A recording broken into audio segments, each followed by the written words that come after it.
Salam uşaqlar, bugün 7-ci sinifə aid QSQ-ları paylaşıram sizinlə. Bu birinci QSQ-dir.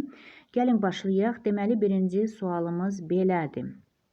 Так, одна буква обозначает два звука в словах. Yəni, deyir ki, hansı bir hərif iki səs verir. Hansı sözlərdə, yəni onları variantları seçməliyik. Biz də bilirik ki, 4 hərfimiz var ki, hansı ki 2 səs verir. Nə vaxt verir? Y, yo, yu və ya. Düzdürmü? Onlar məxki və tverdi znakın yanında olanda 2 səs verir. Sonra bu hərflə başlayırsa söz, onda da 2 səs verir və deməli saytdan sonra bu hərflər gələrsə, onda 2 səs verir. Nə vaxt bir səs verir? Əlbəttə ki, Samətin yanında olanda. Düzdürmü? Yadımıza saldıq. Gəlin baxaq. Deməli, день, yük, серебро. Dendə Y hərfi, görürsünüzmü? Samətin yanındadır. D və N arasındadır. Ona görə də burada bir səs verir. Məsələn, yükdə, bəli, burada 2 səs verir. Amma serebroda burada bir səs verir. Deməli, burada düz deyil. Ящерица. Ya hərfi ilə başlayır. Ona görə də 2 səs verir. Atelier. Görürsünüzmü? Y hərfi məxki znakın yanındadır. Deməli, 2 səs verir.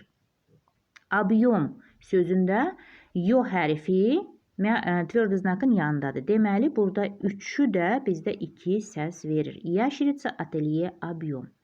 Дальше, второй вопрос. В прямом значении употреблено выделенное слово. Прямое значение, yəni həqiqi mənada olan. Твердый ответ. Так, tвердое решение, tвердая земля и tвердый характер. Burada, məsələn, qətiyyətli də cavab, məsələn, qətiyyətli bir həll, sonra tвердый deyəndə burada 1-2 mənada verilir. Yəni, sözdən asılıdır, tekst, mətnə görə asılıdır da bu.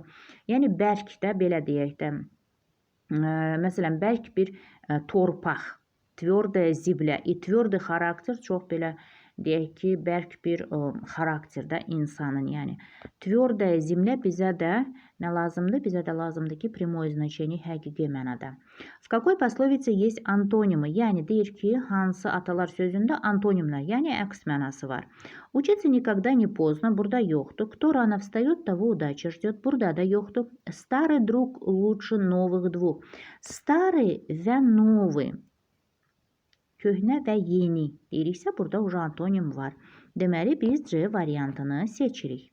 4-də в переносном значении употреблено выделенное слово. Переносно, yəni məcazi mənada indi olan sözü seçməliyik. Тяжелое положение, ağır vəziyyət. Əlbəttə ki, burada elə A variantı biz seçə bilərik. Тяжелое положение. Çünki тяжелый груз, тяжелая сумка, тяжелый чемодан burada həqiqi mənada. Yəni, ağır çanta, çimadan, belə deyək, yük də deyə bilərik. Tak, 5-ci tapşırığa keçək. Tak. 5-də дополните пословицу. Atalar sözün davam edək. В гостях хорошо, а дома лучше. Deyir ki, qonaq nə qədər yaxşı olsa da, qonaq gedəndə ev ondan da gözəldir də, belə deyək. 6-da подберите антоним к выделенному слову. Deməli, biz antonim tapmalıyıq. Gəlin baxaq 6-da. Burada моя семья раньше жила в старом, а теперь живет в новом domi. Yəni, mənim ailəm əvvəllər köhnə, amma indi yeni evdə yaşayır. Yəni, старый и новый. Burada antonimlərdir. Так, дополните пословицу. 7-й вопрос. Век живи, век учись. В переносном значении употреблено выделенное слово. Переносное, bir də deyirəm, məcazi mənada olan. Холодные отношения, soyuq münasibət. Deyiriksə, əlbəttə ki, bəli.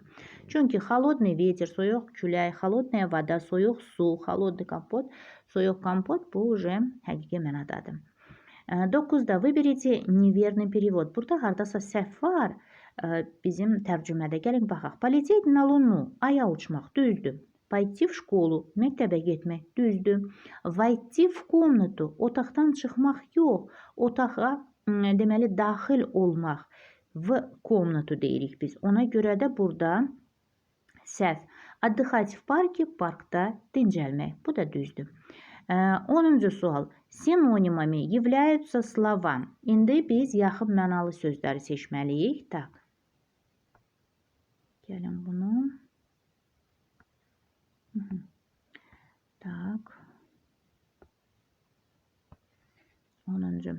Aha, sinonim yaxın mənalı. Сильный, добрый, yəni güclü və mehriban gəlmir. Tвердый, жесткий, yəni bərk. Tвердый, güclü də belə də deyə bilərik, sərt deyə bilərik. Deməli, bu B variantı bizdə sinonimdir.